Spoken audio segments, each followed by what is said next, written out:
Welcome to Winning Edge. Today we will discuss chemical kinetics. Now, chemical kinetics in chemistry have a role to understand, in simple terms, speed of a reaction or the different stages that do occur in a chemical reaction. Or let it be rusting Titanic under the sea, or let it be development of a new drug, or the crackers that we explode during festivals, or simple lab experiment to study chemical reaction.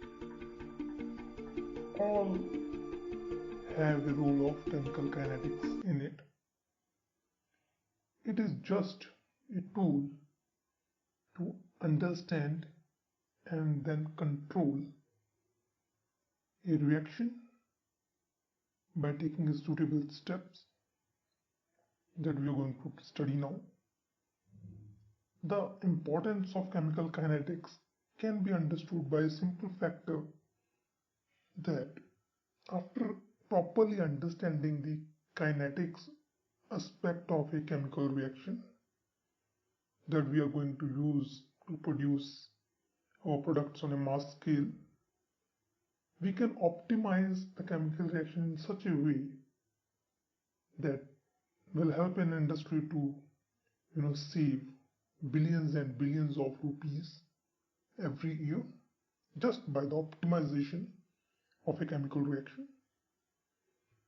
So it is also playing its role in the development of new drugs. So let's first we start with the basics of chemical kinetic.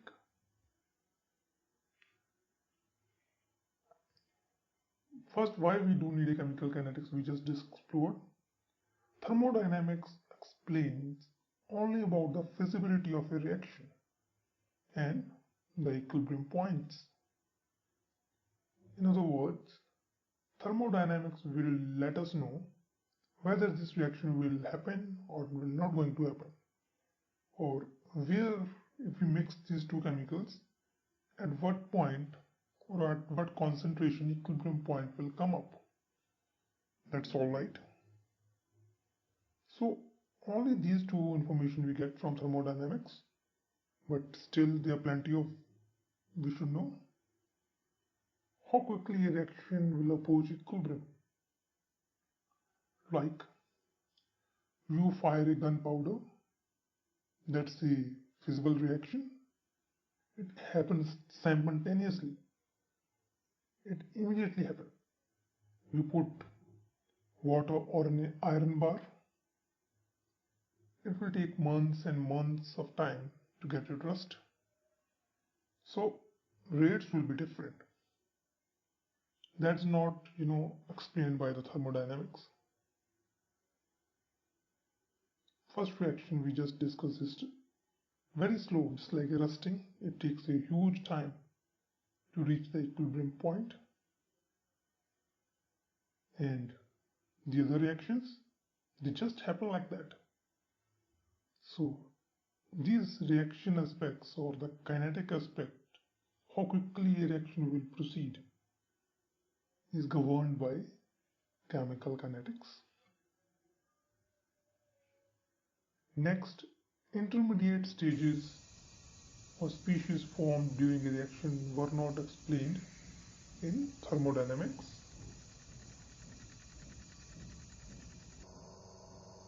Different stages that a chemical reaction will have are not like a small baby grows up and grows through different stages to reach its college.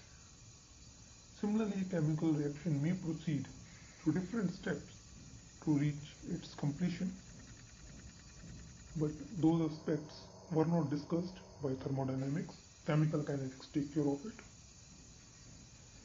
Mechanism of a reaction, the nitty-gritty of a reaction, the technical aspects of a reaction the proceeding of it are explained by chemical kinetics. It's simply a path through which a reaction passes from reactant to products. Here you see it's a potential energy and this reaction progress. As reaction proceeds, it goes through a transition state, makes a first intermediate, again goes through a transition state to give us a final product. And here we see the energy is lesser than reactants. Another aspect of chemical kinetic, microscopic versus macroscopic kinetics.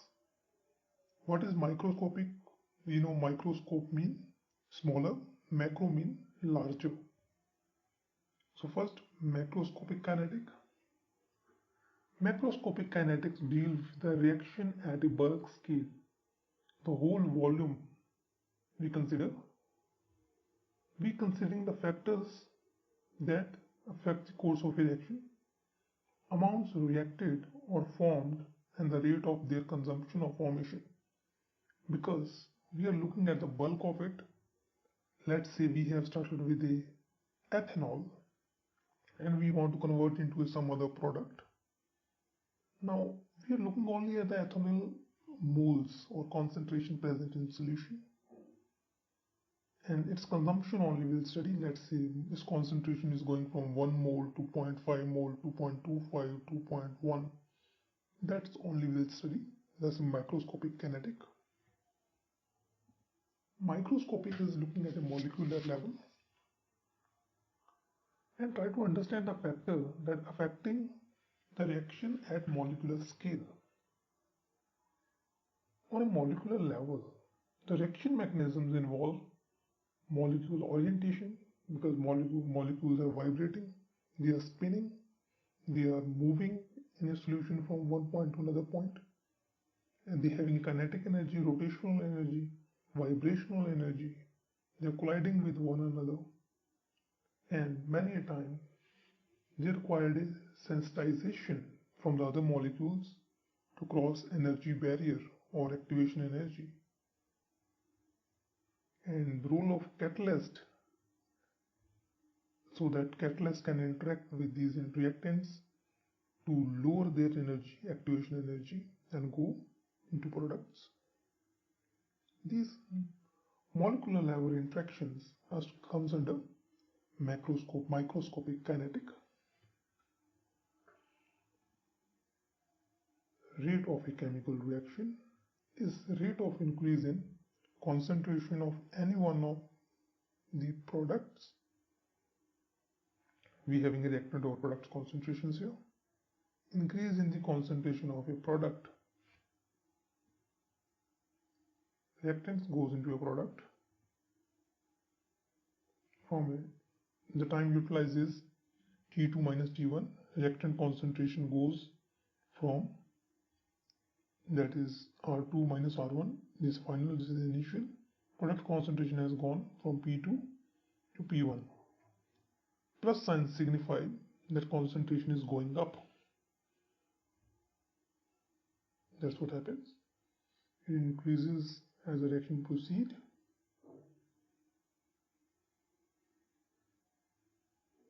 And for reactants, definitely they will be consumed and their concentration will come down with their consumption or conversion into products. There is a decrease in the concentration of reactants, which is signified by the negative sign in the front. In practically also, if we look at it, here R2 will be less than R1. R1 is initial concentration, R2 is the final concentration. As our reactants are consumed, so R2 will be less than R1, so definitely delta R will be of negative sign. And just this negative sign is for taking care of that only. Next aspect, another definitions in the chemical kinetics is instantaneous rate of reaction and average rate of reaction. What these are? Instantaneous rate of reaction is rate of reaction at any point we want to study.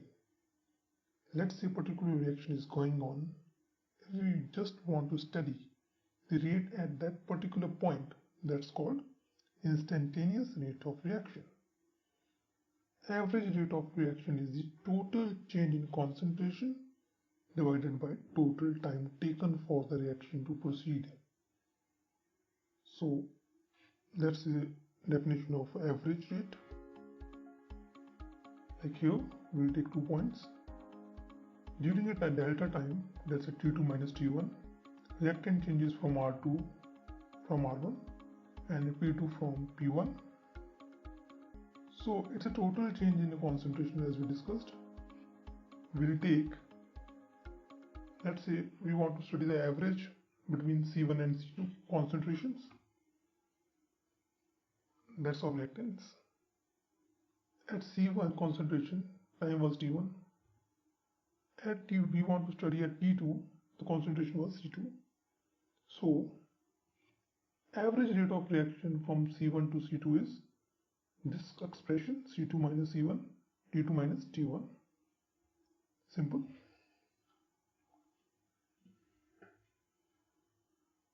And next is instantaneous rate of reaction. Instantaneous rate of reaction is the rate of reaction at a particular point. It's not between the 2 points, it's at a particular point. So let's say we want to study at a time t. So what we'll do, this is a total reaction curve. We'll draw a tangent to the curve at that point. That's a tangent. The slope of this tangent will give us a instantaneous rate of reaction at that particular point.